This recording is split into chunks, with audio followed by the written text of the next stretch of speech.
Hi, this is Amanda. And this is Jen. And you're listening to Just This, a podcast that explores everything around being and becoming a mother or parent. We're excited to have you join us as we dive into the practical details as well as the unseen energetics on topics that span from preconception to years after birth.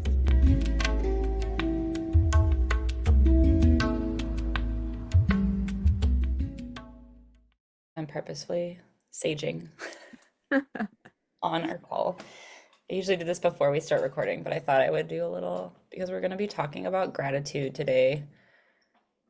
Bring in some mystic smoke. Today's topic is gratitude. And as you can tell, we're into trying to do these slightly on-themed. We're trying to plan our content a little bit more on-themed topics because we are in the month of November, and this will probably be released around the week of, if you are in the United States, which most of our listeners are, Thanksgiving. Yay. The holiday of gratitude. If you haven't listened to our ancestors one, take a peek at that one because we do bring in this really interesting through line of honoring our lineage and our ancestors and moving from the dead into giving thanks for life. I thought that was a really nice slide in to November. And it's a really interesting just tie-in to like timelines and nature and life cycles. So check that one out if you haven't.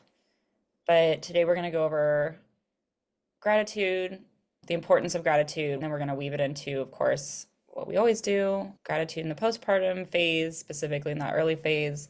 Jen and I were thinking maybe talking a little bit of gratitude and fertility, but we'll talk about practices we do with our kids and Yes. personally. And I thought it was very interesting because as I was showing up, I was thinking to myself, I am grateful for just showing up today because I'm tired and I have a lot going on in my head. Sometimes I think it's good just to practice showing up and being grateful to yourself for that because it's something so simple to forget.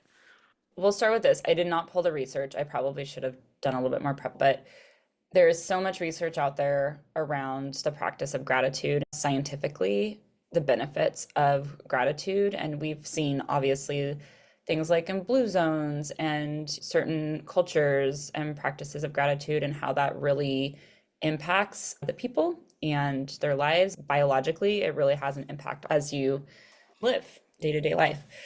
Starting with the importance of gratitude, it really can be life-changing. It really can be. It's interesting because I just think it's very fascinating to look at different cultures that have it a little bit more ingrained into culture. I'm not a huge fan of organized religions in general, but I do have to say that is like one huge benefit of religion is I think there is an element of gratitude in religion and in all religions. I think that is pretty much the case.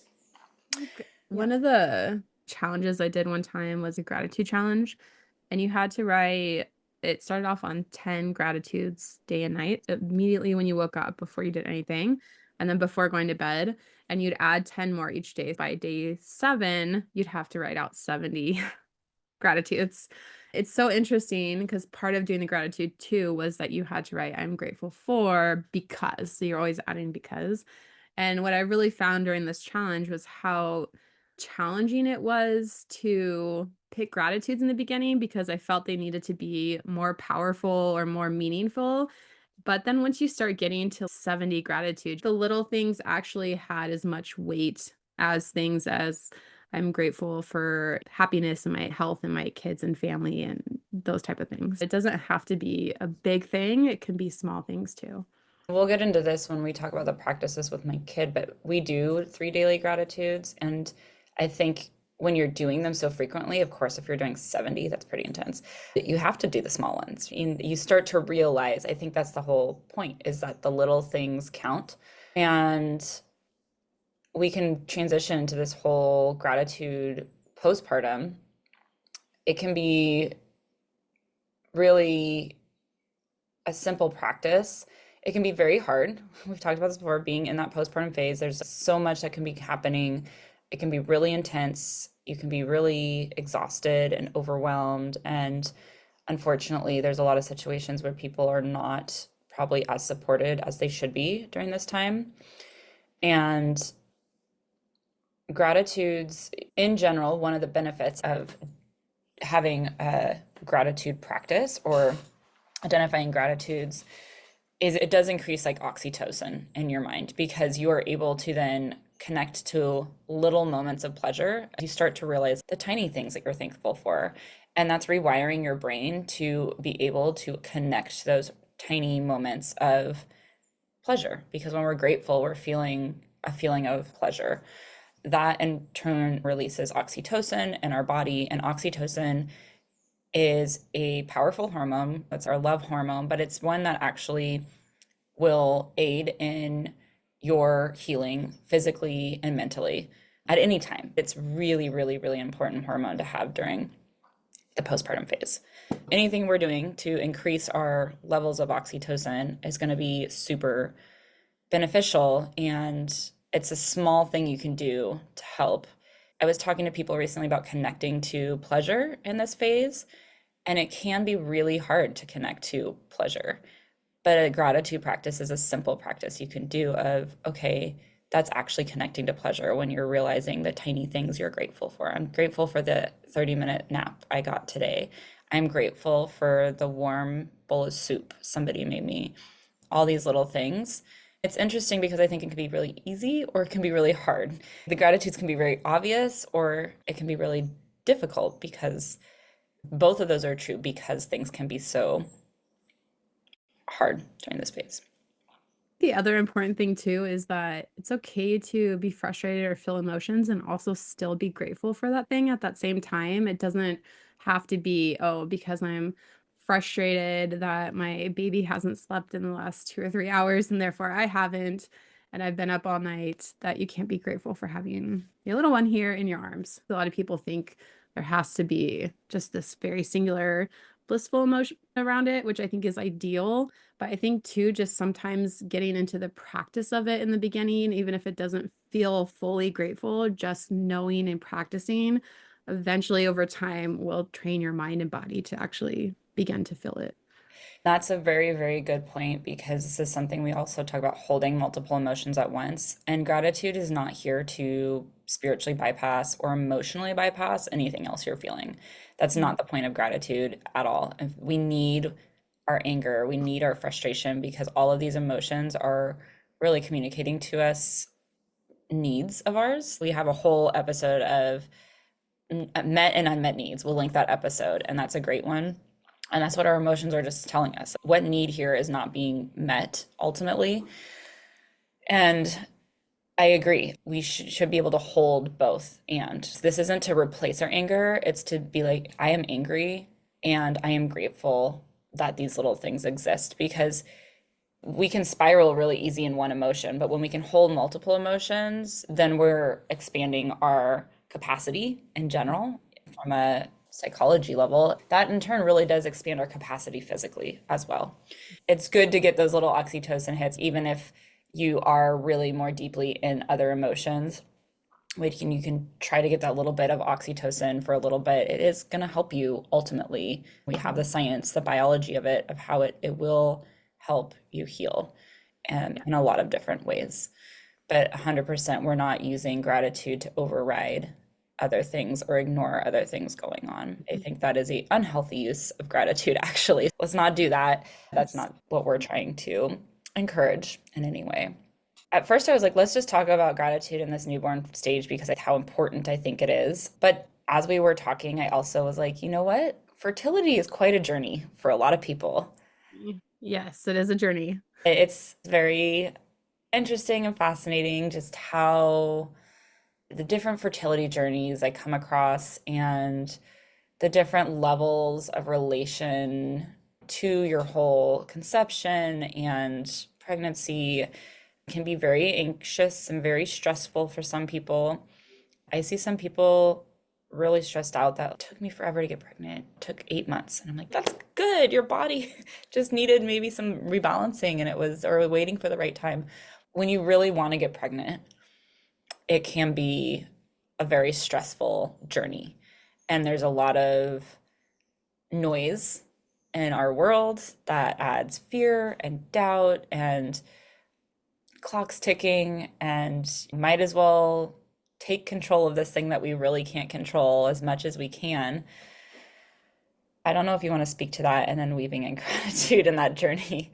I know you do deal a little bit more with fertility journeys than I do.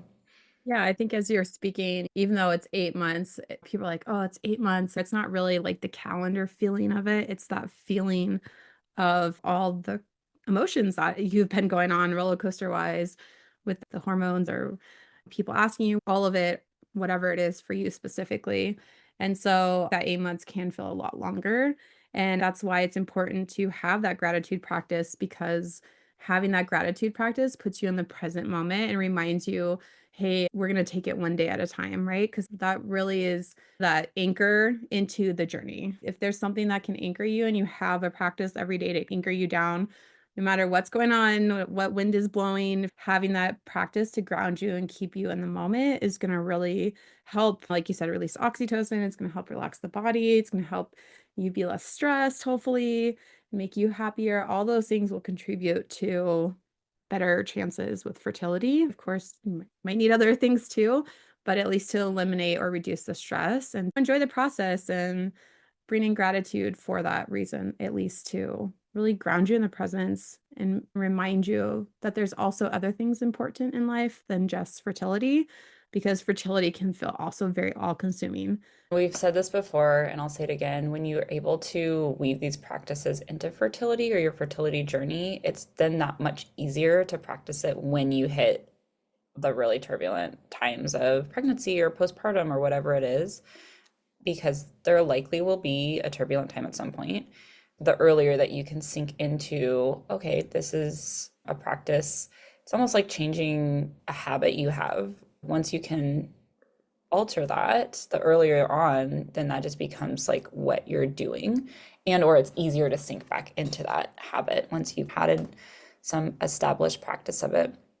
It's just something that's really simple and to do that really has profound impacts. When we shift our focus to something else, that's always the big fertility trick, that it doesn't always work, but the thing you What you hear all the think? time is I gave up and or we took a break from trying and then we got pregnant, or with our second one we figured we'd wait and then we got pregnant right away. It happens a lot. So it's a lot of that shifting the focus. It's almost like when we're focusing too hard on something, it doesn't have the space to manifest.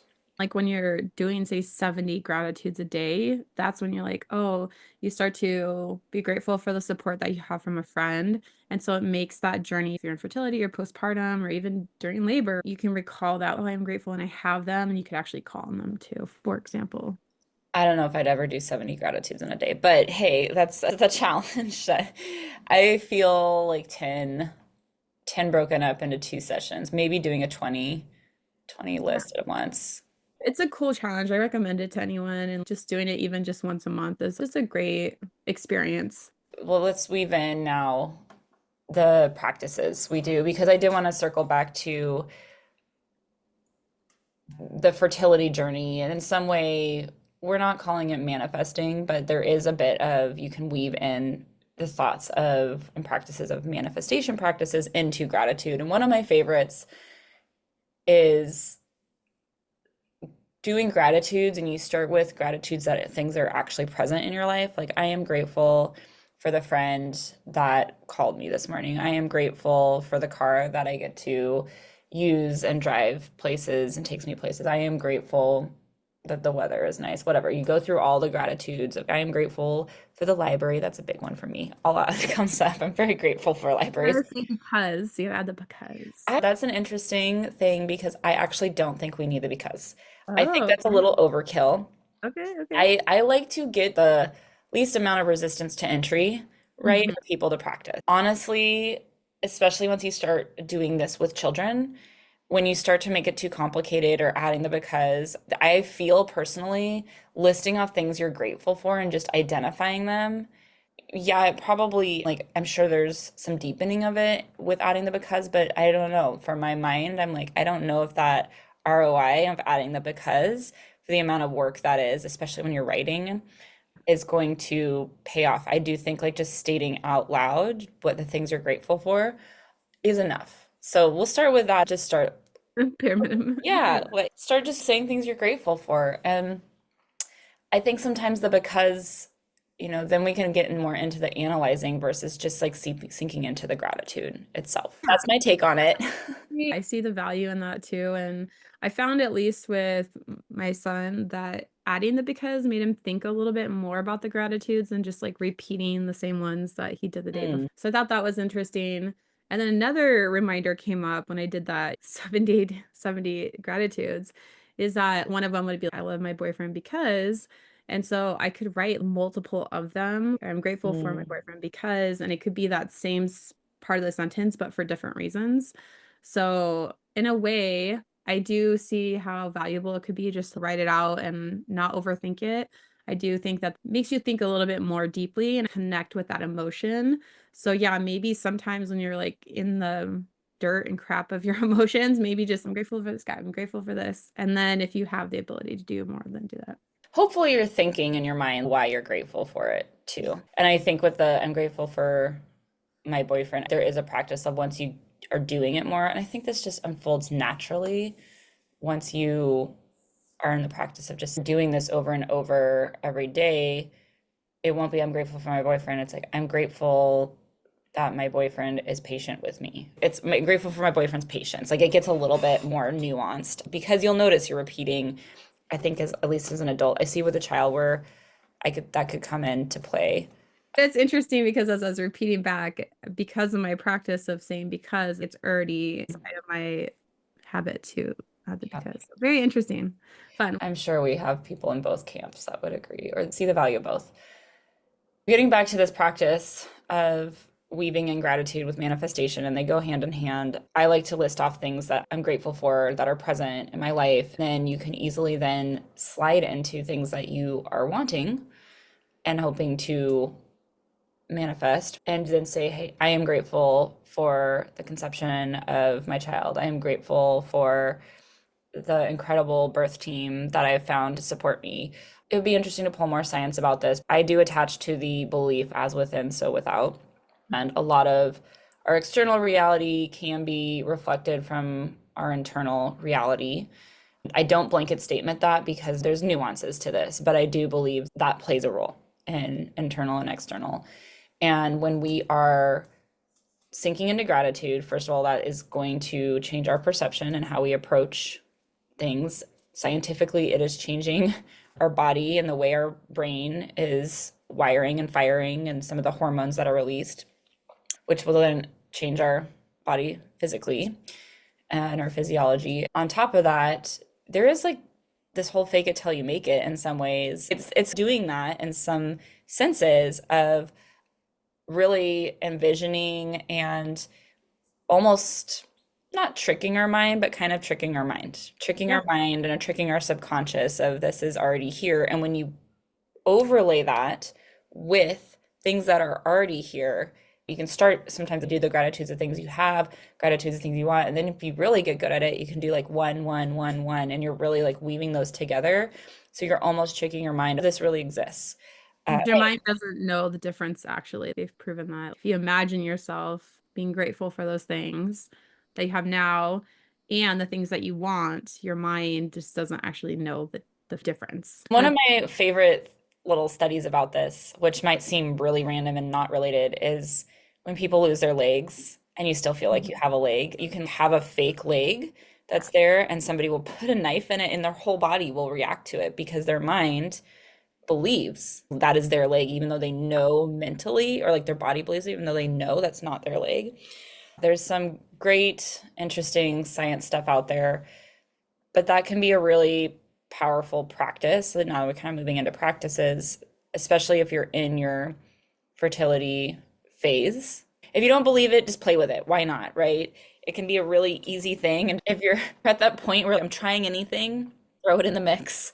They said to do that on your vision board too, right? Put photos of things that you already have and then throw it up there with the stuff that you want, and your Yep. mind, oh, that's right. I think I told you that trick, and that's my favorite.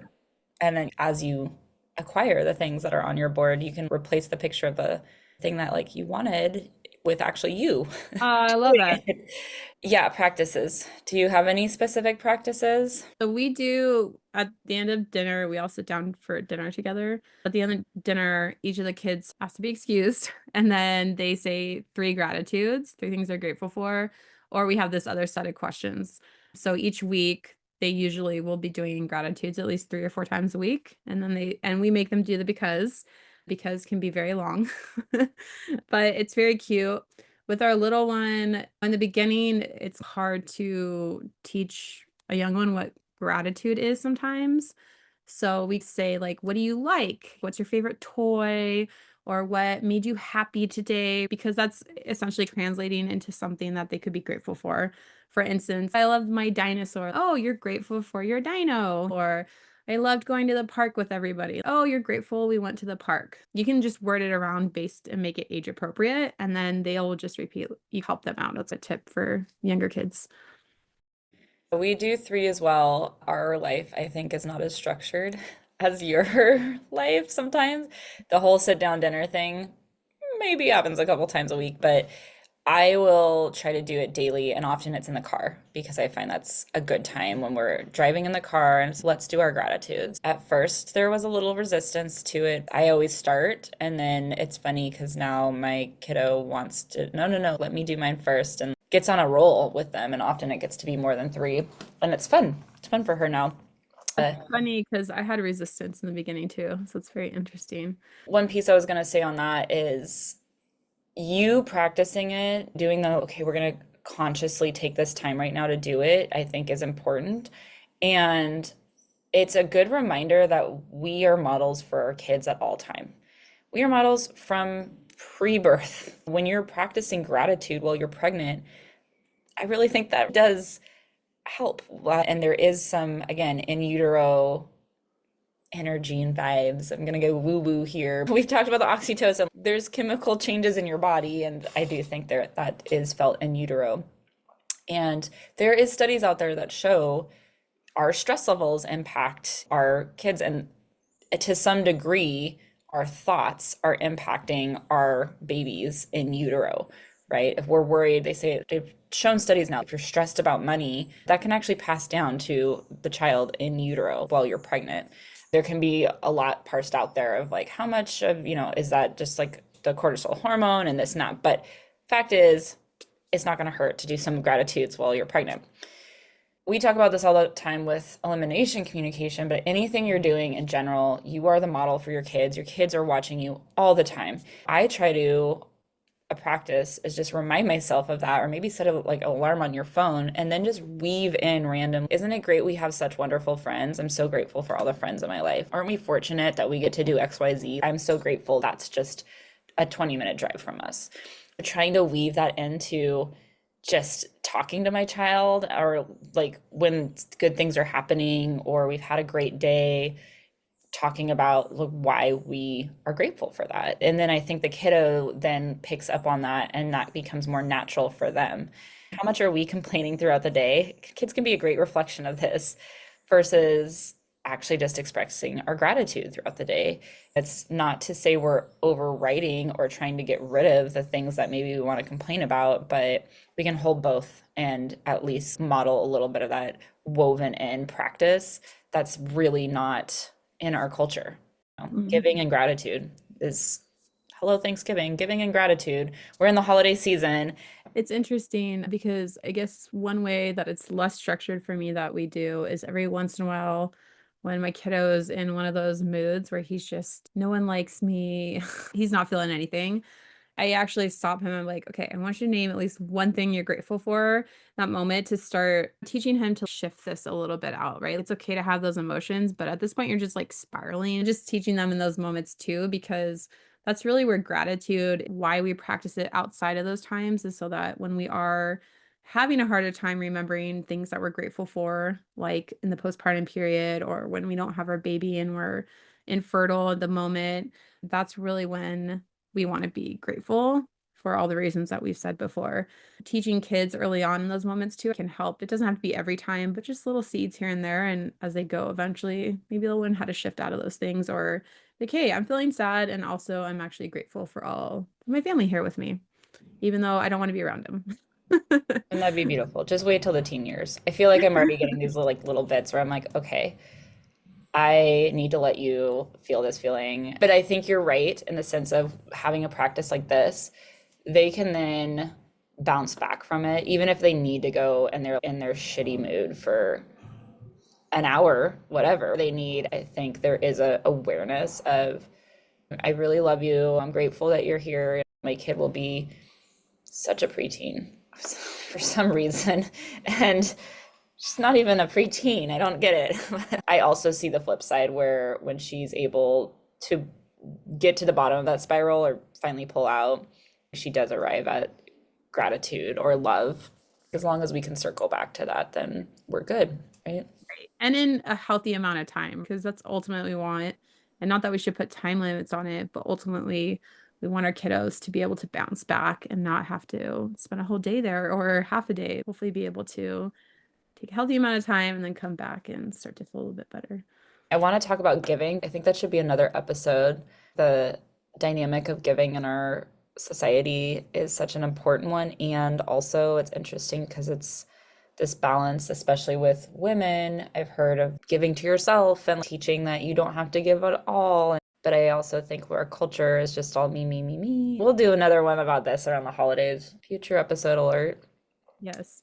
And I was thinking with your preteen, not preteen, you could just practice being grateful now. And then when it's in that stage, I could start weaving that in. I'm so grateful that my teenager is calling me a bitch. I can just start now. Because it means she really loves me. Yes. She knows that I will forgive. Yes.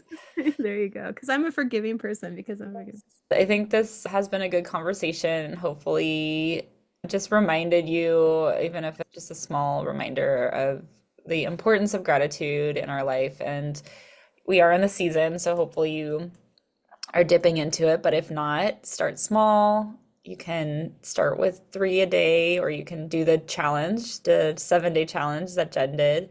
10 a day, adding 10 more each day until you get to day 770.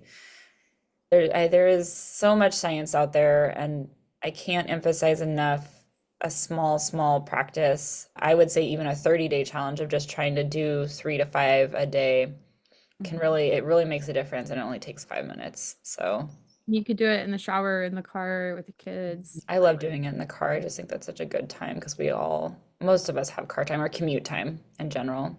Even 15 minutes, it's enough to do that. And share your practices with us too. Yes. Share your practices. I know there's all kinds of fun ones for kids. So if we get a few people sharing what practice they do with kids, we could probably do another episode of different gratitude practices to practice with kiddos, and or for your fertility, pregnancy, postpartum journey as well. All right. We'll see you in the next We're grateful for you. Very grateful for you. Yes. We're grateful for you. And we would love for you to be a part of our community. So if you're not already, join that. You can check it out on our website, justthis.site. And then we can hang out in gratitude together even more. I love that. I love that. Hey there, amazing listeners. We just want to say a huge thank you for tuning into our convo on the Just This podcast today. We appreciate each and every one of our listeners, and your continued support means the world to us. If you enjoyed this episode and found value in it, we would be incredibly grateful if you could take a moment to leave us a review on your favorite podcast platform, or share this episode with someone you think would enjoy it too. Your reviews and shares not only motivate us, but they also help others discover our show. We're also all about keeping the conversation going and hanging out with our incredible community. Head over to justthis.site, that's justhis.site,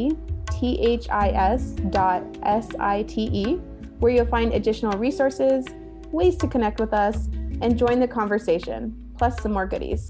Thank you again for being a part of the Just This community. We'll be back soon. Until next time, remember to take care of yourself and embrace the wonder as you navigate this extraordinary adventure.